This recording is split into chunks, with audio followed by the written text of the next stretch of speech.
All right, so now when we started this prep, you were at a body weight of about 220. Right, 220 right, pounds. 220. So I remember you saying you really didn't want to get below 200 Yeah, to do this. yeah, And I said that you need to be mentally prepared to get below yeah, that weight, right? yeah.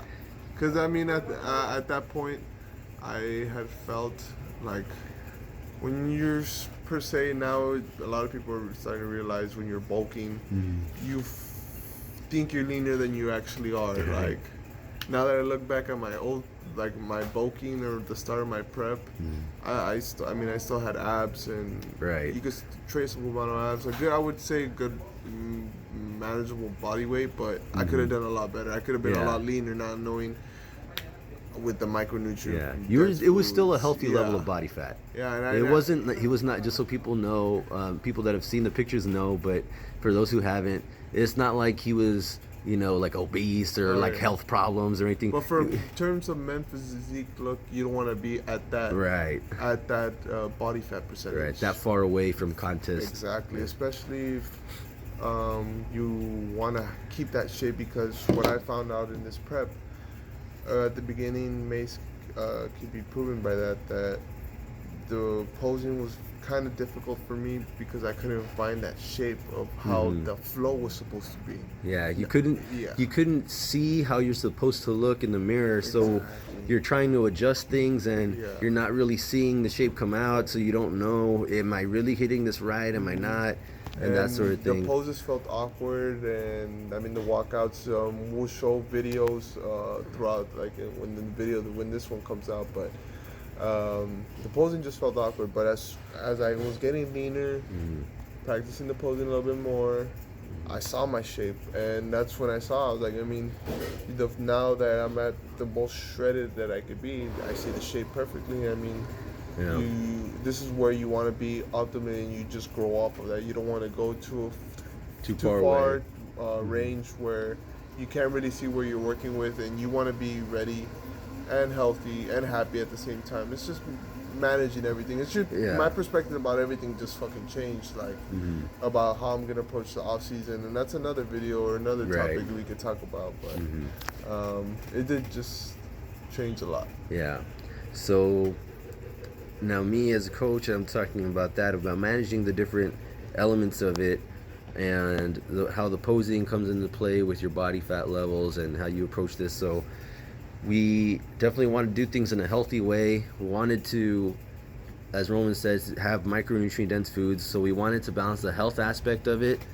We have to look into the science of nutrition and Hmm. sports nutrition and recovery, Yeah. mobility work as well, which a lot of bodybuilders ignore, Oh yeah. and that's their posing shows it.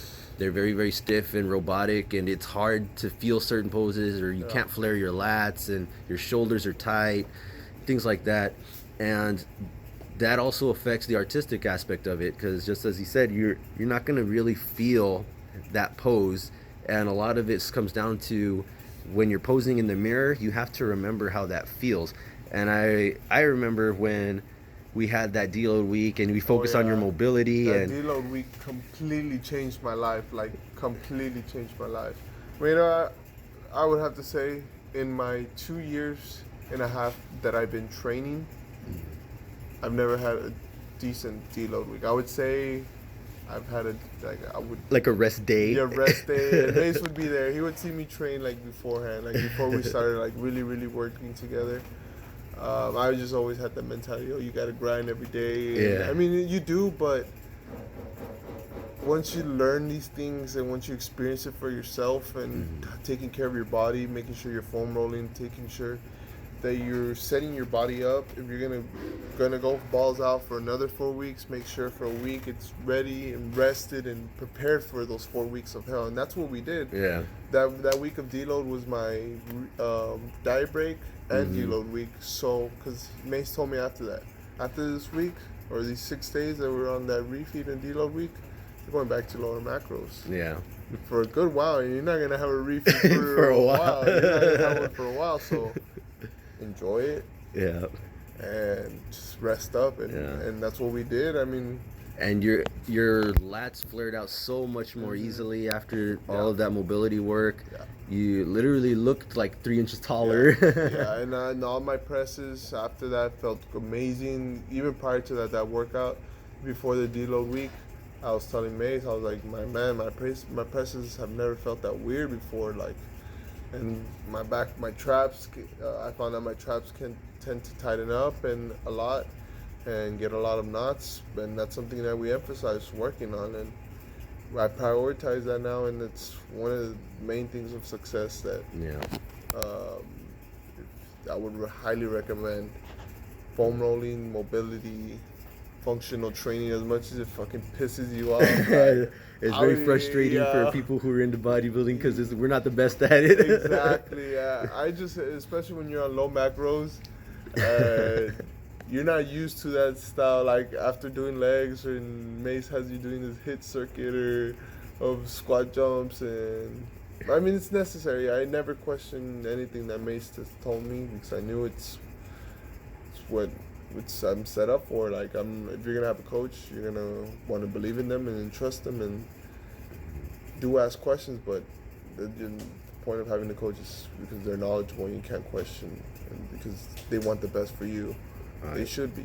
They want the best for you. Yeah, definitely. And for all of you all out there, I mean, I welcome the questions. Roman knows I do, and I'm willing to explain and even go in depth. But I know at the same time, like the closer we get to the show, it's harder from other people that I've prepped as well, that it's just harder to concentrate. I can explain things, doesn't mean that you're going to remember every single thing, but just understand that it's there for a reason and it's for your benefit.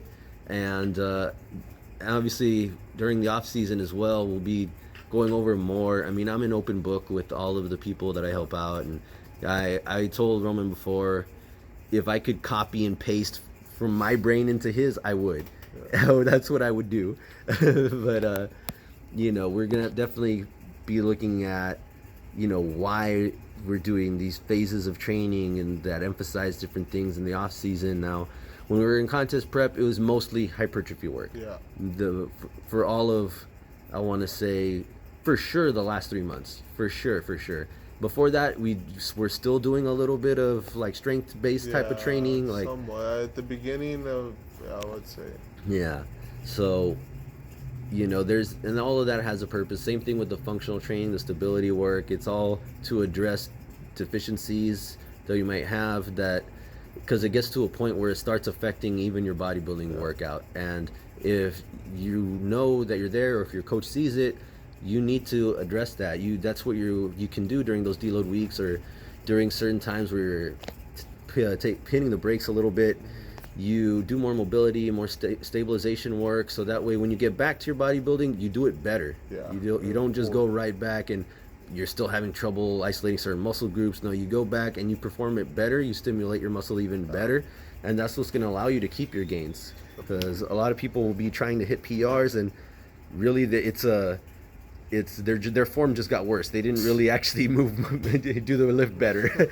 But you know, and understand that you do lose some strength as you get close to contest, but I mean, I would say maybe just the last month is when your strength kind of took a little bit of a dip. Yeah, I mean, I would notice some days I would feel a little bit less stronger, just because, I mean, you could only, like I said, the mental part of bodybuilding, sometimes you feel like shit, and as much as you don't want to feel lazy and the gym is your passion and you want to grind, there's days where your body's like, no, like just wants to do this. Yeah. Literally feels like this. It needs to think about thinking for 5 minutes. And I mean, you just gotta go into it. And there's some days where I did feel we had to do a little bit less weight, but nothing too crazy. You should still be in that mental aspect of, that's why your nutrition plays in, where you might be a little bit weaker some days, but it shouldn't be too far out where you're like, oh fuck, I feel like shit, and I've never done this like light of a workout in my life, or it's unsafe, you know. Right. I fueled myself, I mentally prepared myself each and every day to make sure I perform at a high level. Because there was not one day that I did not prepare myself for me to success. Exactly. You want to set yourself up so that when you walk into the gym, you already know I've done everything I could outside of the gym to make sure that this workout goes well today and get the most out of it that you can.